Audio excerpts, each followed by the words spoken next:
कंगना रनावत को आप ये बात समझ लेना चाहिए कि अब जो है सिनेमा बदल रहा है, बट उनका वही एक स्ट्रेटेजी अपने आप को हर जगह पे सुपीरियर दिखाना, उसके लिए बहुत ही कसी हुई स्क्रिप्ट भी चाहिए होती है। गणपत मूवी में कंगना रनावत को अगर आप एक्टर बना देते तो वो मूवी ज्यादा जलती, बॉक्स ऑफिस बॉम्ब जो है साबित जरूर होगी मेरे हिसाब। Hey friends, I am Shri ji, welcome to my channel non stop express. Tejas movie का करते हैं रिव्यू। तो सबसे पहले मैं आप लोगों को कुछ बताना चाहूंगा कि मूवी को प्रोड्यूस किया है रोनी स्क्रूवाला ने और मूवी को डायरेक्ट किया है सर्वेश मेवारन। तो चलिए फटाफट मूवी की जो स्टोरी है मैं आप लोगों के साथ शेयर कर देता हूं, लेकिन उसके पहले ही बहुत इंपॉर्टेंट बात आप लोगों के साथ शेयर करना चाहता हूं कि इस मूवी में जो लीड एक्टर है वो है कंगना रनावत, और इस मूवी में जो लीड एक्ट्रेस है वो भी है कंगना रनावत। वो मैं ऐसा इसलिए बोल रहा हूं क्योंकि कंगना रनावत इधर भी जितनी भी मूवीज करती हैं उसमें वो एज एन एक्टर ही प्ले करती हैं। जो भी हीरो वाले जो काम होते हैं वो अकेले कंगना रनावत ही कर देती हैं। स्टोरी है वो मैं आप लोगों के साथ शेयर कर देता हूं। मूवी में कंगना रनावत का नाम होता है तेजस गिल और वो इंडियन एयरफोर्स की बहुत ही अच्छी पायलट होती हैं। कहानी के स्टार्टिंग में दिखाया जाता है कि इंडियन मिलिट्री फोर्स का कैडेट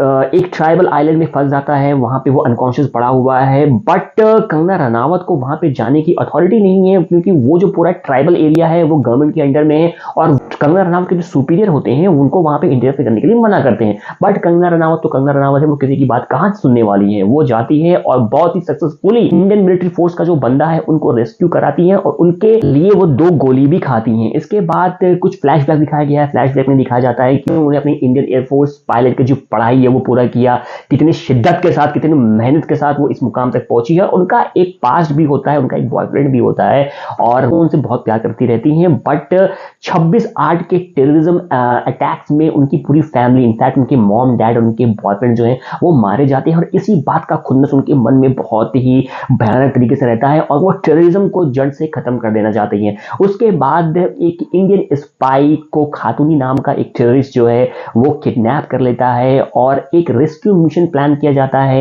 इंडियन मिलिट्री फोर्स और इंडियन एयरफोर्स के द्वारा, और जिनको की लीड कर रहे होते हैं आशीष विद्यार्थी। और कंगना रनावत जो है उनसे रिक्वेस्ट करती हैं कि उन्हें तो इस रेस्क्यू मिशन का हिस्सा बनने दिया जाए, बहुत विनती करती हैं, बहुत लंबे लंबे बहुत बड़े बड़े बहुत ही फैंटाबुलस डायलॉग्स मारती हैं, जिसकी वजह से उनका सिलेक्शन हो जाता है और रेस्क्यू मिशन को, इतने बड़े रेस्क्यू मिशन को वो कितनी आसानी से अकम्प्लिश कर दी है, यही इस मूवी की कहानी है। तो चलिए फटाफट मूवी के डायरेक्शन की बात कर लेते हैं। जैसे कि Sarvesh, written and directed by Sarvesh Mewara का है इस मूवी में डायरेक्शन।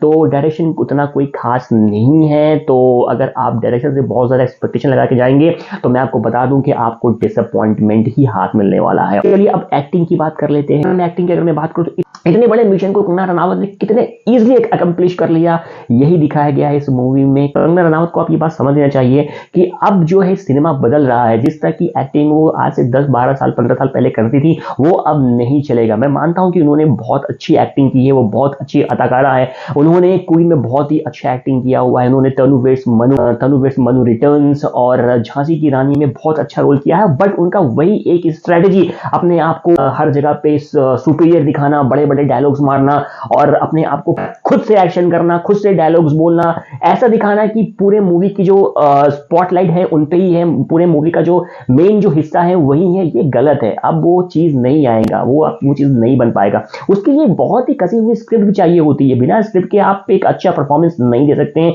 ये बात कंगना रनावत को समझ लेना चाहिए। ये इस मूवी का हश्र भी वैसा ही होने वाला है जैसा कंगना रनावत की एक लास्ट एक्शन मूवी आई थी जो कब आई और कब गई किसी को पता भी नहीं चला।